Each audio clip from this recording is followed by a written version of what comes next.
Hello dears, ഇന്നൊരു relationship guidance ആണ് നോക്കുന്നത്. കാർഡ്സ് നോക്കാം.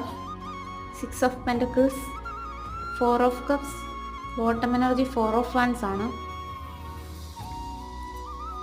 നിങ്ങളുടെ റിലേഷൻഷിപ്പിൽ നിങ്ങൾ ഒരാൾ സ്നേഹം അമിതമായി കൊടുക്കുന്ന ഒരാളായിരിക്കാം. ചിലപ്പോൾ നിങ്ങളുടെ പാർട്ട്ണർ നിങ്ങൾ കൊടുക്കുന്നത് പോലെയുള്ള സ്നേഹം തരുന്നുണ്ടാവില്ല. അതുകൊണ്ട് നിങ്ങൾ കൊടുക്കുന്ന സ്നേഹവും അതുപോലെ തിരികെ കിട്ടുന്ന സ്നേഹവും ബാലൻസ് ആക്കുന്നതിൽ ശ്രദ്ധ വയ്ക്കുക. ഈ ഒരു അവസ്ഥ ഉള്ളതുകൊണ്ട് തന്നെ നിങ്ങളുടെ ബന്ധത്തിൽ നിങ്ങൾക്കൊരു സാറ്റിസ്ഫാക്ഷൻ കാണില്ല. നിങ്ങൾ കൊടുക്കുന്ന സ്നേഹം തിരികെ വേണം എന്നതിൽ പിടിമുറുക്കുന്നതിന് പകരം നിങ്ങൾക്ക് ശരിക്കും എന്താണ് ജീവിതത്തിൽ വേണ്ടതെന്ന് ചിന്തിക്കാൻ അല്പസമയം മാറ്റിവെക്കുക. നിങ്ങൾ ജീവിതത്തിൽ മറ്റുള്ള കാര്യങ്ങളിൽ ശ്രദ്ധ വെക്കുന്നതോടുകൂടി നിങ്ങളുടെ ജീവിതത്തിനൊരു സ്റ്റെബിലിറ്റി ഉണ്ടാവുകയും നിങ്ങളുടെ ജീവിതത്തിന് മറ്റു പല നേട്ടങ്ങൾ ഉണ്ടാവുകയും ജീവിതത്തിൽ നിങ്ങളെ മുന്നോട്ട് പോകുന്നതിനും സഹായിക്കും.